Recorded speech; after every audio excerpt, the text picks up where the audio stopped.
Seigneur, nous te remercions pour cette grâce infiniment grande. Nous ne pouvons pas compter, dénombrer, compter cette grâce. Les mots nous manquent en réalité dans nos vocabulaires humains parce que nous sommes limités. Mais je sais que tu vois dans l'esprit ce que nous voulons t'exprimer ce matin. Ce matin, ce dernier dimanche est un dimanche de fête parce que tu as payé le prix pour que nous soyons assis ici. Et nous ne voulons jamais l'oublier. Nous sommes assis ici parce que ta grâce nous a localisés quelque part un jour dans nos vies. Et puis tu as permis qu'on soit là encore en 2022. Alors que beaucoup ont disparu. Mais nous sommes là. Pas mieux qu'eux. Mais ta grâce a surabondé. Alors face à cette grâce surabondante, nous sommes obligés d'exprimer notre joie. Nous ne voulons pas garder la joie dans le cœur. Car c'est de l'abondance du cœur que la bouche parle. Et c'est lorsque le cœur est rempli aussi que ça se fait voir à l'extérieur. Alors Père, merci encore pour cette matinée. Ce matin, Saint-Esprit de Dieu, nous voulons que tu nous enseignes, que tu nous motives plus, Saint-Esprit de Dieu, afin de terminer ce dernier dimanche de l'année avec toi dans une joie extrême, la joie du Seigneur. Amen. C'est au nom de Jésus que nous t'avons ainsi prié. Amen, amen. Acclame Jésus. Alléluia. Gloire à Dieu. Gloire à Dieu. Amen. Alléluia. Quelle grâce d'être dans sa présence. Quelle grâce de se retrouver au pied de Jésus. Est-ce qu'il y a des amoureux de Jésus dans cette salle? Développe l'amour pour Jésus. Amen. Il est le seul qui ne te fera jamais défaut. Même lorsque tu traverses la vallée de l'ombre de la mort, tu traverses avec une personne à côté de toi dont tu es sûr qu'il ne t'abandonnera jamais. Quels que soient les obstacles qui sont devant toi, tu vas passer, tu vas les écraser, les piétiner, les écraser, les piétiner. Et tu vas marcher jusqu'à ce que tu entres dans ton Canaan qu'il a prévu pour toi. Est-ce que quelqu'un le croit ce matin? Donc dis à ton voisin, bon courage dans ton périple sur la terre. Dis-lui ça, bon courage dans ton périple sur la terre. Mais garde Jésus avec toi, c'est ta seule garantie. Amen. Garde Jésus avec toi. J'aimerais dire quelque chose à quelqu'un avant d'entrer dans l'enseignement de ce matin. N'oublie jamais ça. Fais tout pour ne jamais quitter la terre sans Jésus. Si tu dois trimer, trime, mais quitte la terre avec Jésus dans tes bras. Agrippe-toi à Jésus, mais ne lâche pas sa main. Marche avec Jésus jusqu'à la fin de ta vie. C'est la seule vraie garantie sur cette terre. Si le monde est en déclin, le royaume de Dieu n'est pas en déclin. Le royaume de Dieu reste fort et inébranlable. Amen. Gloire à Dieu. Ce matin, le titre de l'enseignement ce matin, c'est Jésus. Dis à ton voisin, Jésus. Dis à ton voisin, Jésus. J'entends pas. Dis à ton voisin, Jésus. Bien plus qu'un petit enfant. Dis-lui ça. Bien plus qu'un petit enfant.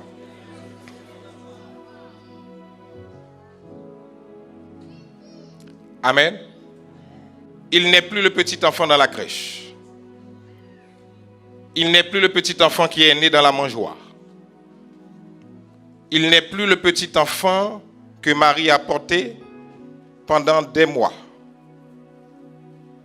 Il n'est plus le petit enfant. Il n'est plus dans la crèche. Amen. Ce matin, alors que nous terminons l'année, en ce dernier dimanche de l'année, alors que tout le monde parle de Noël, mais excusez-moi, Noël est autour d'un seul nom, Jésus. On ne peut pas parler de Noël sans parler de Jésus. Est-ce que l'église est là avec moi? Il est impossible. C'est le nom qui réunit toute la terre en cette journée. Le nom de Jésus. Beaucoup le considèrent comme encore le petit enfant. Mais j'aimerais dire à quelqu'un ce matin qui me regarde, Jésus n'est plus le petit enfant. Et je vais vous parler de cette personne merveilleuse qui, lorsque tu rencontres cette personne, ta vie ne peut plus jamais être la même. C'est celui qui te prend de la poussière et il te met au rang des grands. Est-ce que l'église m'entend? Ça peut prendre le temps que ça doit prendre. Mais lorsque tu rencontres ce nom, il y a une paix qui s'installe en toi. Quelqu'un recherche-t-il la paix ce matin? Rencontre Jésus. Quelqu'un recherche-t-il la joie ce matin? Rencontre Jésus. Quelqu'un recherche-t-il le repos du cœur ce matin? Rencontre Jésus. Ne rencontre pas une religion, mais rencontre celui qui est capable de te donner la paix. Amen. Ce matin, nous allons considérer un texte ce matin dans Luc chapitre 2. Dis à ton voisin, ce matin, tu vas enseigner avec le pasteur. Dis-lui ça. Ce matin, tu vas enseigner avec le pasteur. Soyez prêts. Amen. Luc 2, verset 1 à 20. Luc 2, verset 1 à 20. Luc 2, verset 1 à 20. Je vais vous lire ce texte qui, pour beaucoup d'entre nous qui sommes chrétiens, nous connaissons. Nous avons l'habitude de lire. Nous n'allons pas entrer dans le détail de toutes les révélations qu'il y a dans ce texte, mais nous allons remémorer et remettre ce texte dans nos pensées afin que nous puissions avancer dans ce que je vais vous dire ce matin. Et je pense que ça ne sera pas long ce matin. Amen. Nous voulons juste finir en fête avec Jésus. Amen. En ce temps-là, l'empereur Auguste publia un édit qui ordonnait le recensement de tous les habitants de l'Empire. Ce recensement, le premier du genre, eut lieu à l'époque où Quirinius était gouverneur de la province de Syrie. Tout le monde allait se faire recenser, chacun dans la localité dont il était originaire. C'est ainsi que Joseph, lui aussi partit de Nazareth et monta de la Galilée en Judée, à Bethléem, la ville de David. Il appartenait en effet à la famille de David. Il s'y rendit pour se faire recenser avec Marie, sa fiancée, qui attendait un enfant. Dites avec moi un enfant. Dites avec moi un enfant. Dites avec moi un enfant. Il s'y rendit pour se faire recenser avec Marie, sa fiancée qui attendait un enfant. Or, durant leur séjour à Bethléem, arriva le moment où Marie devait accoucher. Elle mit au monde un fils. Dites avec moi un fils. Dites avec moi un fils. Son premier-né. Elle lui mit des langes et le coucha. Elle lui mit des langes et le coucha dans une mangeoire parce qu'il n'y avait pas de place pour eux dans la pièce réservée aux hôtes. Un ange apparaît à des bergers. Dans les champs environnants, des bergers passaient la nuit pour garder leurs troupeaux. Un ange du Seigneur leur apparut et la gloire du Seigneur resplendit autour d'eux. Une grande frayeur les saisit. Mais l'ange les rassura, « N'ayez pas peur, je vous annonce une nouvelle qui sera pour tout le peuple le sujet d'une très grande joie. » Qui est dans la joie d'avoir Jésus avec lui ce matin? Est-ce qu'il y a une personne qui est dans la joie de connaître Jésus ce matin? Qui est dans la joie d'avoir rencontré Jésus dans sa vie ce matin? Je vous annonce une bonne nouvelle qui sera le sujet d'une très grande joie. Un sauveur vous est né. Dites avec moi un sauveur. Dites avec moi un sauveur. Un sauveur vous est né. Aujourd'hui dans la ville de David. C'est le Messie, le Seigneur. Quelle bonne nouvelle. Et voici à quoi vous le reconnaîtrez. Vous trouverez un nouveau-né dans ses langes et couché dans une mangeoire. Et tout à coup apparut aux côtés de l'ange une multitude d'anges de l'armée céleste qui chantaient les louanges de Dieu.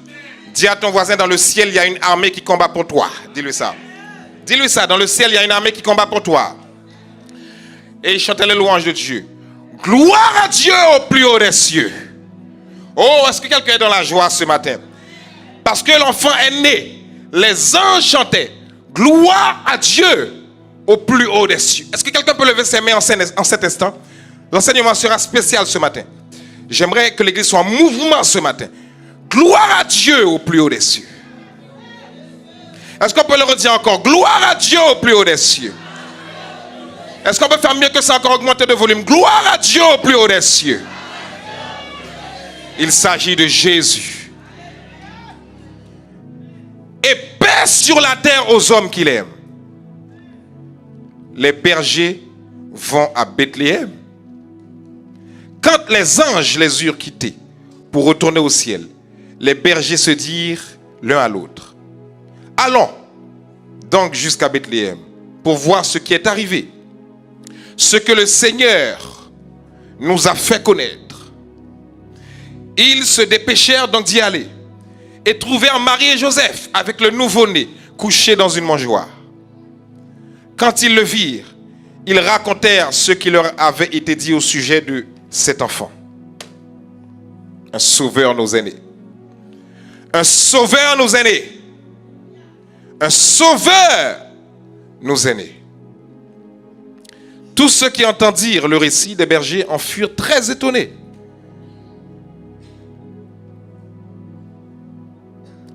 Marie elle conservait le souvenir de toutes ces paroles et y repensait souvent. Les bergers s'en retournèrent, louant et glorifiant Dieu au sujet de tout ce qu'il avait vu et entendu.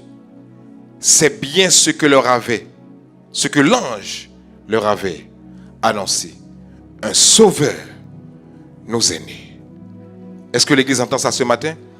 Écoutez-moi ce matin. Ça ne va pas être une révélation de plus, mais ça va être une confirmation de plus. L'Esprit me pousse juste à éveiller l'Église ce matin et à remettre le focus sur Jésus en cette fin d'année. Est-ce que l'Église me suit? Pendant que tout le monde est en train de fêter la fête de Noël, toutes les religions confondues fêtent Noël.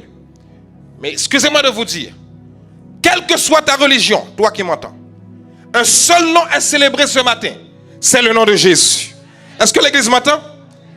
Ce n'est pas la religion qui sauve, c'est le nom de Jésus. Nous célébrons Noël parce qu'un sauveur nous est né. Nous célébrons Noël parce qu'il n'est plus le petit enfant dans la crèche. Nous célébrons Noël parce qu'il est le sauveur du monde. Remarquez ce qui est dit dans le texte. Le texte, suivez le schéma du texte. Juste avant, si vous lisez le chapitre précédent, l'ange apparaît à Marie et dit à Marie, aujourd'hui tu seras enceinte. Le fait que Marie soit enceinte, ça a été quelque chose de surnaturel. T'es avec moi, surnaturel. Jésus n'est pas né d'un homme. Jésus n'est pas né de Joseph. Jésus n'est pas né d'une semence humaine. Mais Jésus est né de la semence du Saint-Esprit. Est-ce que l'Église me suit? Donc cela veut dire que la naissance de Jésus est quelque chose de surnaturel. Ce n'est pas un homme qui a mis Jésus dans le ventre de Marie. Et c'est parce que ce n'est pas un homme qui a mis Jésus dans le ventre de Marie que Jésus n'a point connu de péché. Parce qu'il n'est pas né de la semence d'un homme, mais il est né de la semence du Saint-Esprit. Est-ce que quelqu'un m'entend ce matin? Donc toi qui es assis ici, tu es assis au milieu de Jésus qui est le surnaturel. Est-ce que l'Église me suit en ce matin? Toi qui es encore vivant ce matin qui me suit, c'est de manière surnaturelle que Dieu t'a sécurisé pendant toute l'année. À combien de fois tu as échappé à des accidents? À combien de fois quelqu'un à côté de toi était prêt à te piquer? Mais un ange cette nuit, elle a dit stop, c'est mon enfant, tu ne lui fais aucun mal. Parce que Jésus a payé le prix. Est-ce que quelqu'un m'entend ce matin?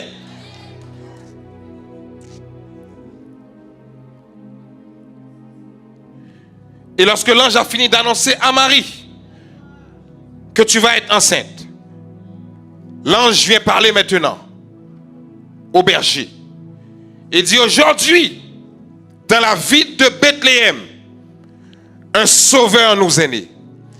Il est passé d'enfant, de fils à sauveur. Est-ce que l'Église m'entend? Jésus n'est pas le petit enfant dans la crèche. Jésus n'est pas le petit enfant dans la mangeoire. Il a grandi. Il est vivant. Il a été mort. Et il est ressuscité. Il n'est plus dans la crèche. Il n'est plus dans la tombe. Mais il est vivant ce matin. Est-ce que l'Église est là avec moi? Ce matin, il ne s'agit pas du Père Noël, mais il s'agit de Jésus. Le Père Noël n'est pas mort pour quelqu'un, mais Jésus est mort pour toi.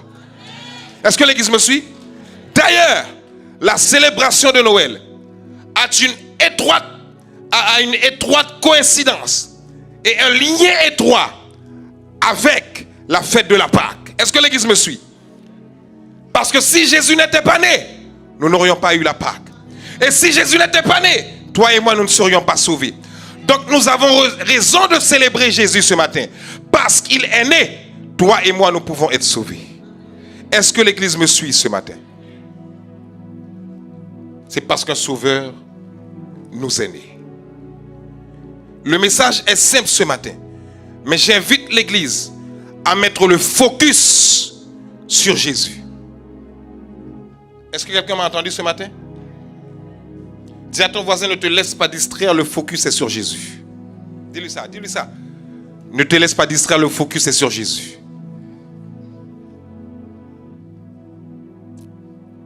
Amen.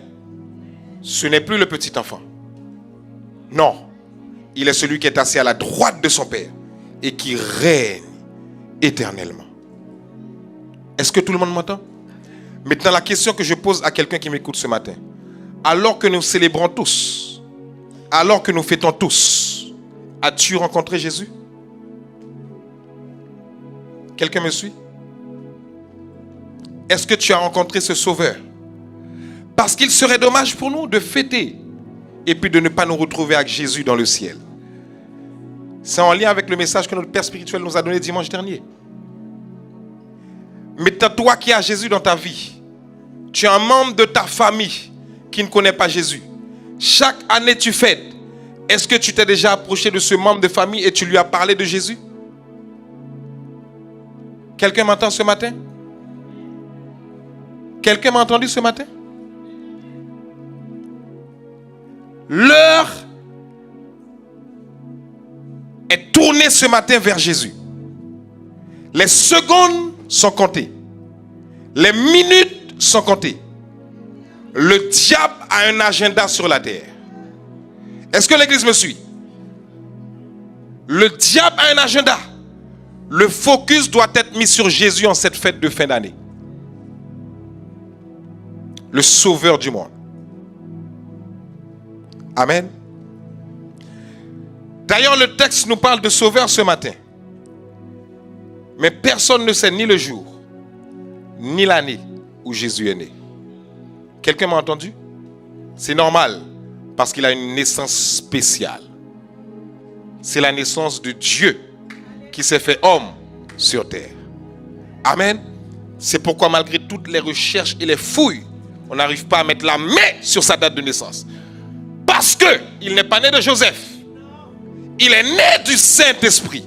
La semence de Dieu directement est plantée dans le ventre de Marie et qui va donner naissance à quelqu'un de surnaturel. Le sauveur du monde. Est-ce que l'église me suit ce matin? Est-ce que les musiciens peuvent passer avec moi devant ce matin une minute? Nous terminons. Yes. Oh, tout le monde est étonné ce matin. Ah, c'est tôt, on termine tôt, yes. Parce que j'ai voulu mettre le focus sur Jésus uniquement. Est-ce que les musiciens peuvent passer avec moi, s'il vous plaît? Le focus sur Jésus ce matin. Amen. Lorsque tu seras autour de ta table, tu es en train de manger, tu es en train de fêter, tu es en train de te réjouir. N'oublie pas, s'il y a un membre de ta famille qui ne connaît pas encore Jésus,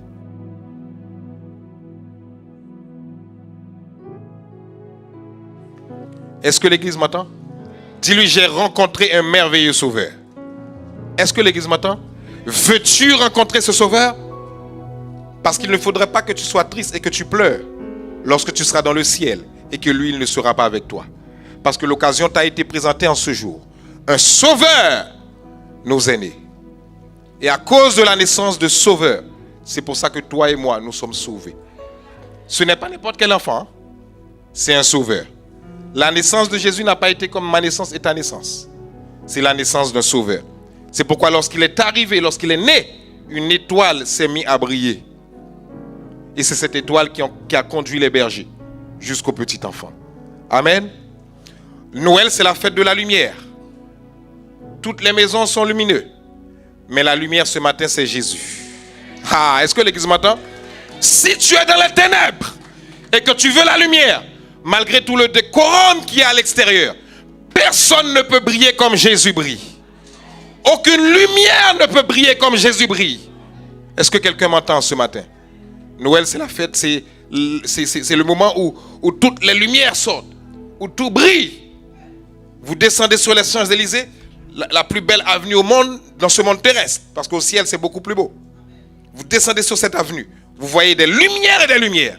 Mais j'aimerais vous rappeler, la lumière du monde, c'est Jésus. Toutes les autres lumières sont des lumières artificielles. La vraie lumière, c'est Jésus. Tape ton voisin à côté de toi, dis-lui, la vraie lumière, c'est Jésus. Dis-lui ça. Et ce matin, j'aimerais vous parler de ce Jésus. Est-ce que quelqu'un peut se mettre debout alors que nous terminons? Ce matin, j'aimerais vous parler de ce Jésus à la fin. Et je vais vous parler de ce Jésus à travers tous les livres de la Bible. Alléluia. Est-ce que quelqu'un est dans la joie ce matin? Est-ce que quelqu'un est dans la joie ce matin? Alléluia. Gloire à Dieu. Est-ce qu'on peut commencer là où on est à acclamer Jésus-Christ? Est-ce qu'on peut commencer à acclamer Jésus-Christ ce matin? Est-ce qu'on peut commencer à acclamer véritablement Jésus-Christ? Là où tu es, est-ce que tu peux avoir les yeux fermés et garder le focus sur Jésus? Garder le focus sur Jésus et tu l'acclames. Là où tu es aussi derrière ton écran, acclame le merveilleux Jésus qui te donne la vie ce matin. Est-ce qu'il y a un fou pour Jésus ce matin? Acclamons Jésus ce matin. Maintiens l'acclamation ce matin. N'arrête pas tant que je ne te dis pas d'arrêter. Continue à acclamer ton glorieux Jésus. N'arrête pas tant que je te dis pas d'arrêter. Acclame ton Jésus ce matin. Et j'aimerais te présenter ce Jésus dans le livre de la Bible ce matin. Dans Genèse, la Bible dit, acclame Jésus.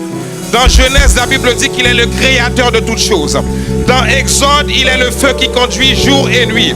Dans Lévitique, il est le souverain sacrificateur qui intercède dans les lieux saints. Dans Nombre, il est le souverain sacrificateur qui intercède dans les lieux saints. Dans Deutéronome, il porte nos bras et ses bras ne se fatiguent jamais. Dans Josué, il est le chef de l'armée de l'Éternel. Est-ce que quelqu'un peut acclamer le chef de l'armée de l'Éternel? Dans Juge, il est l'épée de Dieu. Dans Ruth, il est l'épée parfaite qui prend soin de son époux. Dans 1 Samuel et 2 Samuel, il est celui qui appelle les jeunes à son service. Est-ce qu'il y a des jeunes dans la salle ce matin? Dans 1 Roi et 2 Rois, il est le char de feu qui amène Élie vers le ciel. Dans 1 et 2 Chroniques, la gloire de Dieu qui est dans le temple de Salomon. Dans Esdras et Néhémie, la voix qui appelle une nation à reconstruire, à bâtir des murs qui ont été détruits. Est-ce que quelqu'un est rebâti ce matin? Qui dans sa vie a connu des brisements et Jésus l'a rebâti? Acclame Jésus. Dans Esther, il est la figure royale qui intercède pour ses bien-aimés. Dans Job, il est le réparateur des brèches, le consolateur des affligés. Dans Psaume, il est le bon berger qui nous conduit. Dans Proverbe et Ecclésiaste, il est le commencement de toute sagesse. Dans Cantique des Cantiques, il est l'image et l'incarnation de l'amour conjugal entre un homme et une femme.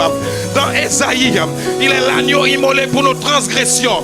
Dans Jérémie Lamentation, il est la voix qui donne une destinée avant même ta naissance au monde. Car je connais les projets que j'ai formés sur toi, projets de bonheur et non de malheur, afin de te donner un avenir de l'espérance. Qui croit qu'il a de l'espérance en Jésus ce matin? Commence par l'acclamer. Commence par l'acclamer. Dans Ézéchiel, il est le vent des 4 coins de la terre qui souffle sur les ossements et qui donne la vie aux ossements desséchés. Aux ossements desséchés. Aux ossements desséchés. Dans Daniel, il est le 4e homme dans la fournaise ardente. Dans Osée, le Dieu plein de grâce qui pardonne et qui nous reprend et corrige.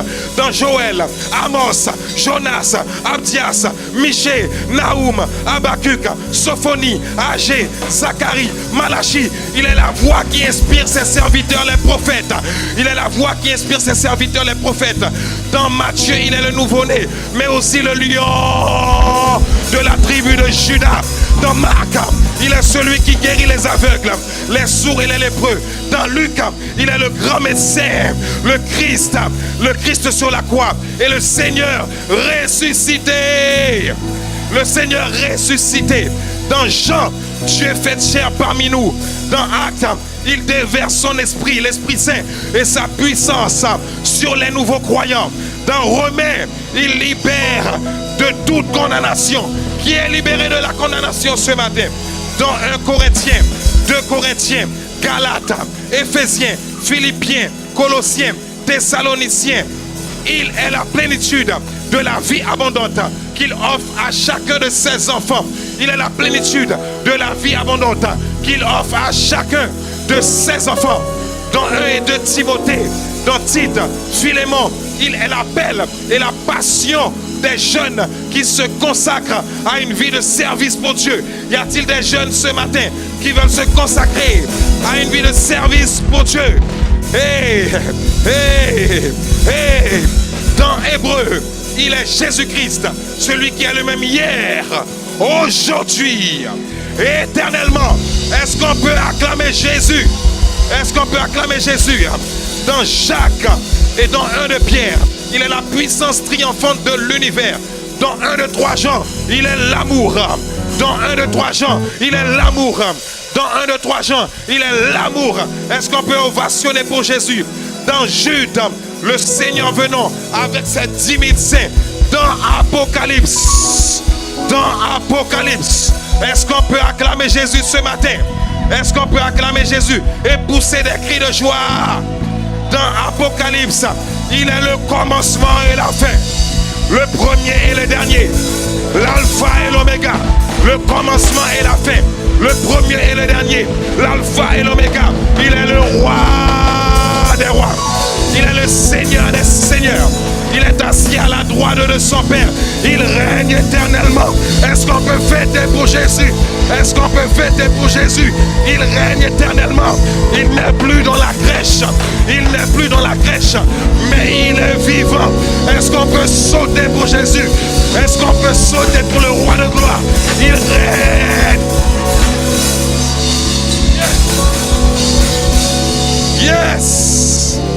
Yes. Il règne éternellement. Il est vivant. Il est vivant. Quelqu'un lève les mains là où tu es.